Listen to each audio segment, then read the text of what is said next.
I love fashion and style, but at the same time I love having a small and manageable wardrobe that gives me joy instead of anxiety or insecurity. Because clothes are our daily armor in a way, as they are meant to provide protection and also create a certain impression that ideally should be in tune with our inner self, but it's often not. And this causes unnecessary worries that can result in buying more and more things in order to find a perfect solution, or to just declutter everything and dress only in tees and jeans, making clothes a pure utilitarian thing. And I don't agree with both of these extremes. And in this video, I'll share with you some tips on how to build a small wardrobe that you love and that loves you back. And as a disclaimer, no, it's nothing like how many outfits I can make with this or what is the cost per wear. No, I suggest a slightly more complex, self-explorative and self-compassionate approach. And if you're in tune with that, let's get started. So the first question to ask yourself when you've just put on an outfit for the day and now are standing in front of the mirror is the following. Is it really your style choice or someone else's? Does this color makes your heart sing, or it's the one that the color analysis said that you should wear? Do you really like blazers so much, or it's because your favorite style blogger said it's a staple for an effortless, chic, everyday look? And are you truly that much into quiet luxury, old money, office siren core, and any other core that everyone raves about now? You don't have to like what the majority likes or choose what your favorite fashion blogger chooses or recommends. No, only if this vibes with you, only if you feel like yourself wearing this blazer or this trench or this classic white tee. Clothes are meant not just to make you look good, but rather to make you feel good, confident, comfortable, and protected. It took me a while to figure out which colors I like on me and in what cuts and fabrics my body feels the best, and I'm still learning. It's quite a long process. The easiest way out is to simply emulate someone else's outfit or style in general, to buy a whole mannequin look from the store without even giving it an extra thought or experiment. But is this experience really rewarding? Which of these matters more to you? External approval and acceptance, or internal balance and comfort? I believe that initially we all have a sense of what is good for us in terms of clothes and other forms of self-expression. It's like with kids who naturally eat exactly what and how much they need if they have an access to a variety of healthy foods, of course.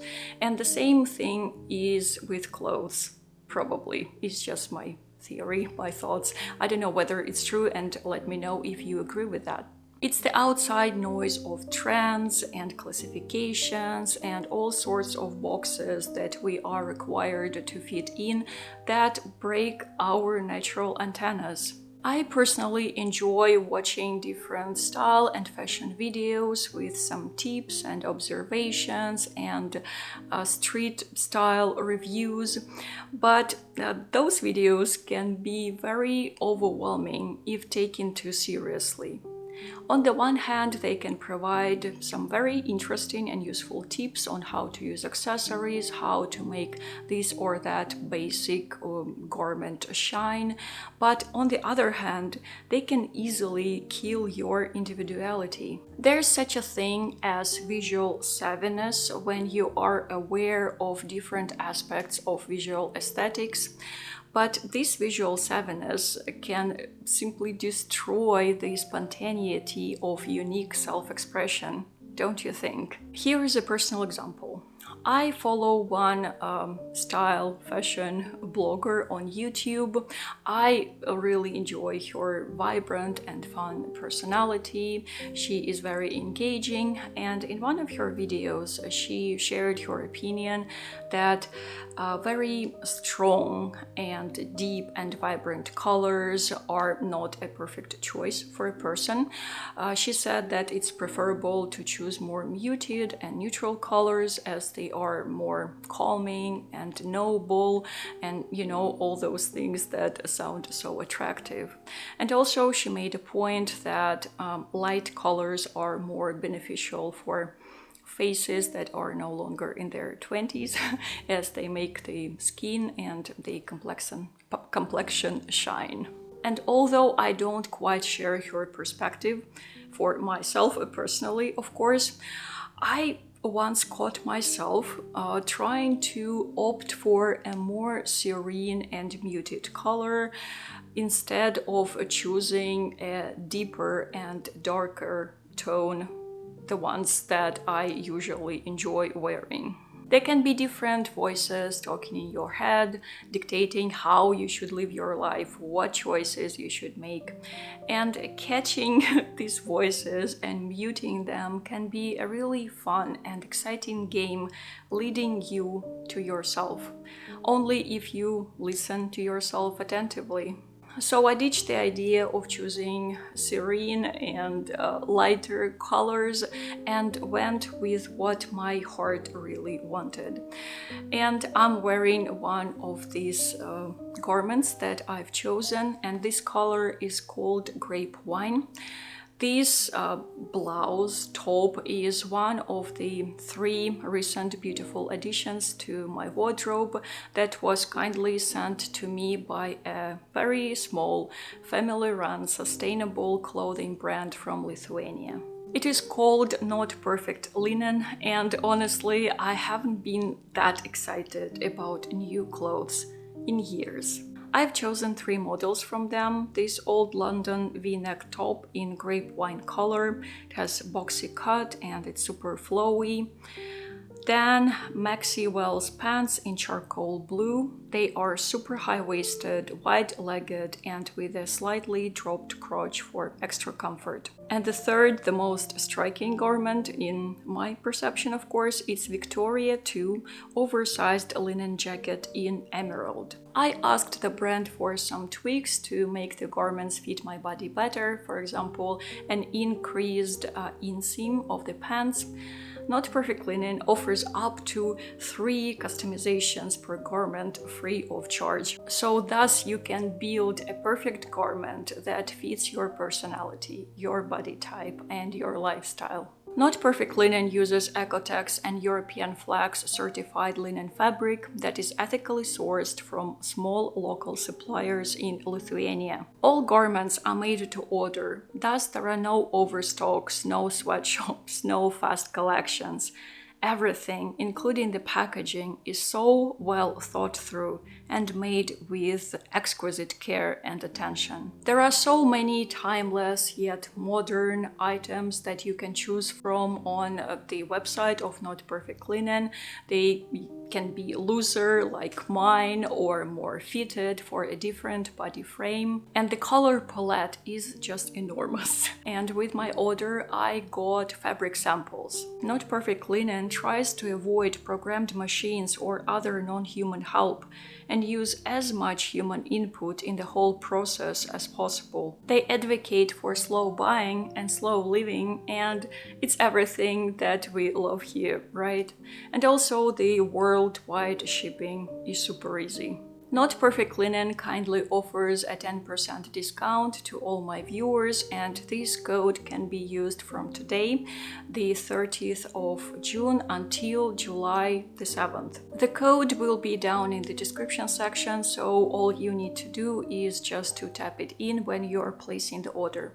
And as a quick note, I don't get any commissions from your orders, it's just a gift to you from the brand. If you're a regular viewer, you know that I very rarely recommend any clothes or shoes or promote any type of physical products on this channel, which is mainly about minimalism, but this time it's different. It's something that I've really fallen in love with, and I truly want small and sustainable businesses to thrive. I think our society does need this.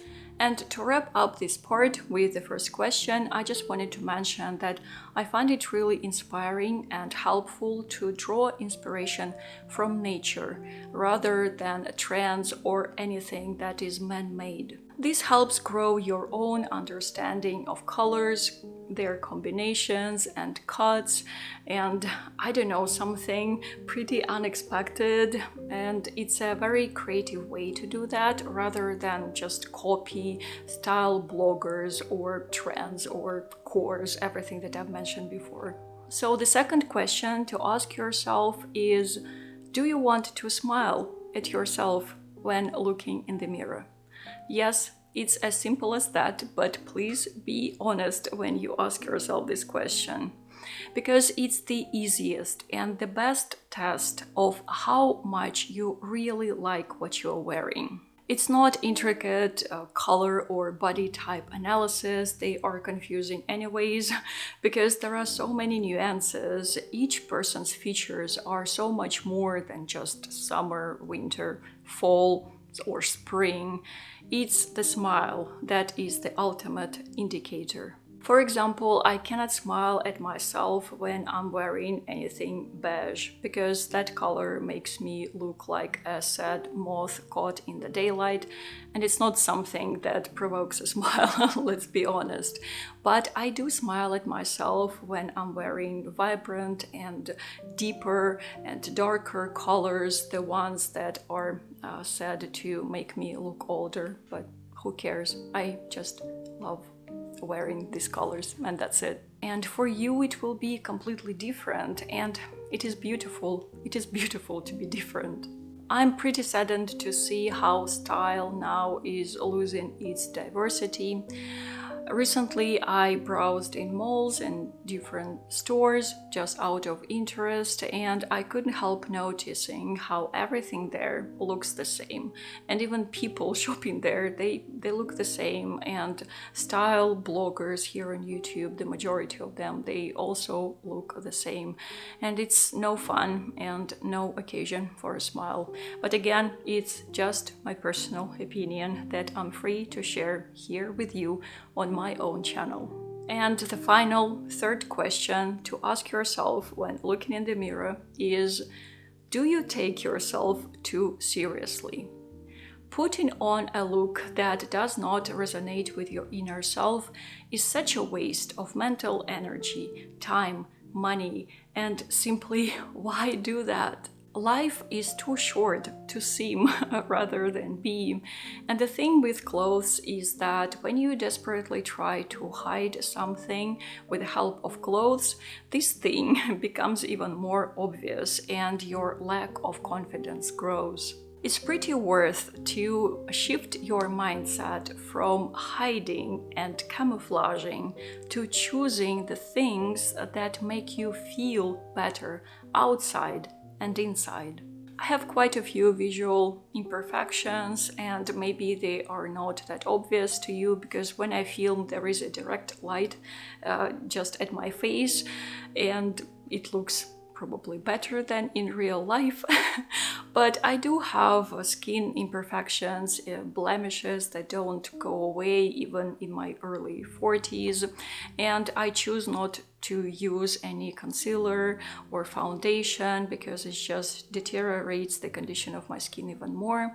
I have very imperfect teeth, mildly speaking. They are very far from being a desirable standard, and I don't have any illusions about that.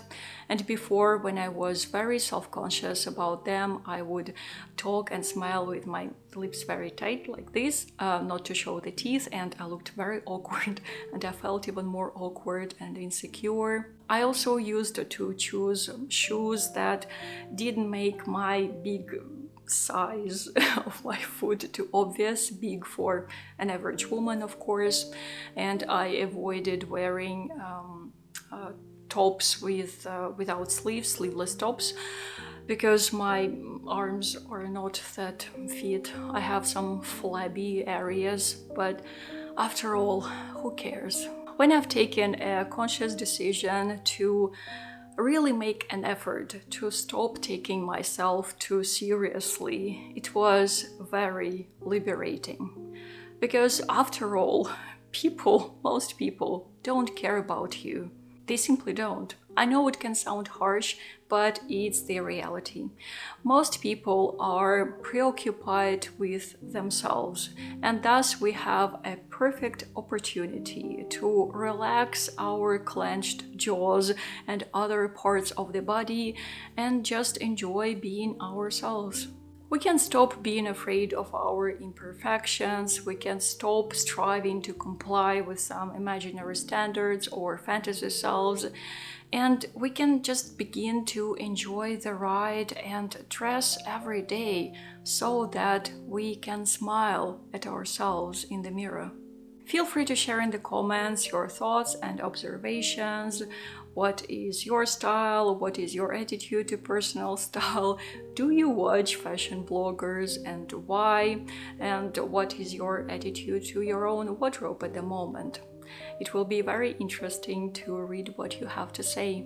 Thank you so much for your time and attention, dear friends, and huge thanks to everyone who supports my work on Patreon and other tipping platforms, because thanks to you, this channel exists and I can make such videos for you to watch. And for now, as always, be safe and keep your heart open, and I will see you soon. Пока-пока!